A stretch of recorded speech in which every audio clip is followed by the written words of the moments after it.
What's up, y'all? Good morning. I am on my way up to LA again.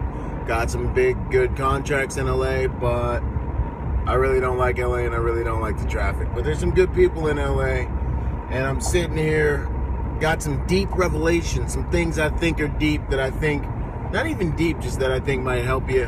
I mean, it's the Kool-Aid I'm drinking, it's not what I'm selling, but like, if it can empower you this morning, I think it's a good thing.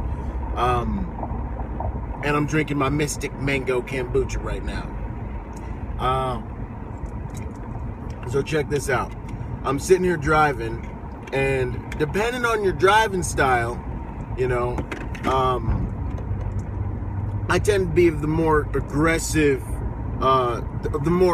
variety of drivers. I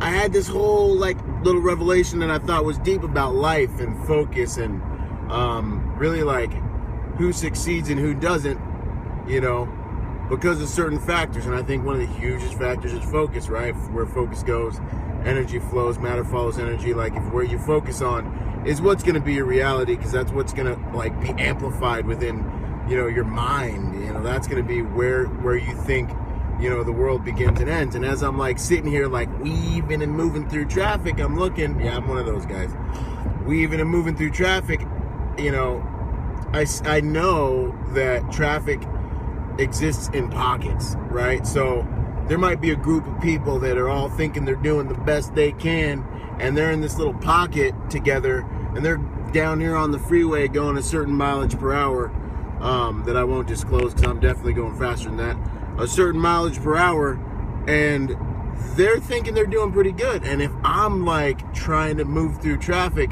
and I focus on that, once I hit that like cluster of cars, I'm gonna be sitting here thinking, man, traffic's terrible. But as long as I keep going and as long as I keep moving, what I always eventually find is that traffic exists in clusters. And so if I persevere through that little pocket of traffic, generally what I find on the other end is, I get to this whole open area of me and other cars that are really, really pushing it, but I can make a lot more progress there.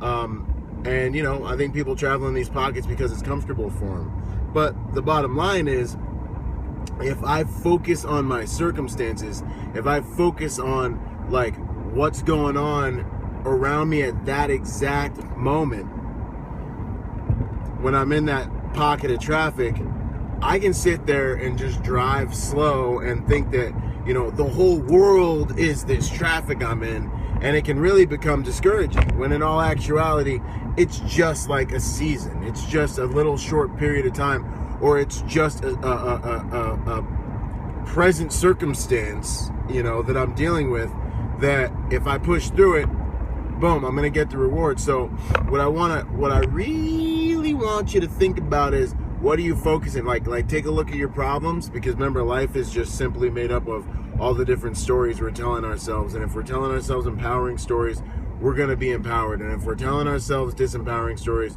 we're going to be disempowered. I'll kill the whole example of going to the gym, because it's so simple.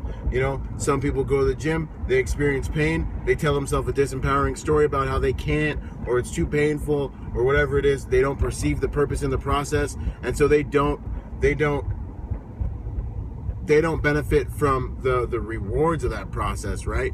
They don't leverage the power of the principle of working out, because they don't perceive the purpose of the whole deal. They're telling themselves disempowering stories. Now, it takes something to break those stories. I don't feel bad if you're one of those people. But my whole entire point is, take a look at the problems in your life and take a look at what aspects of them you're focusing on. Take a look at the fact that maybe you're looking at them as problems when in all actuality, they're just different equations that you may or may not have the solution to, and you just need to go acquire it.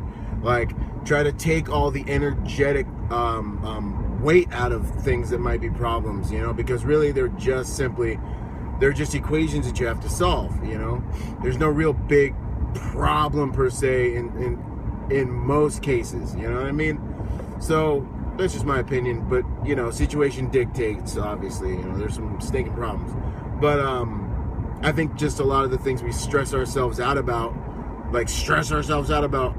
are really not as they're kind of superficial, they're kind of surface level issues.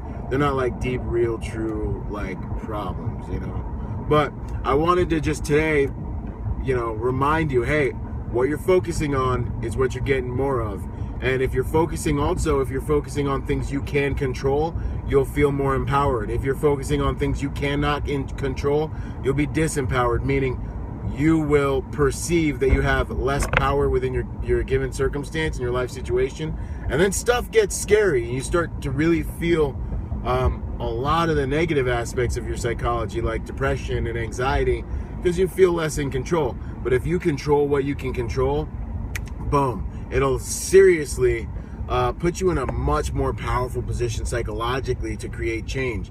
And then as you create incremental change in small areas, you can create big change in your life, because how do you climb a mountain? How do you eat an elephant, you know? So, you know, the green tea's working. I'm feeling good. Wanted to give you guys something to think about and, you know, ask me questions, or, you know, if this video helped you, like it, comment on it, share it, and maybe I'll make another video at lunch. Love you guys.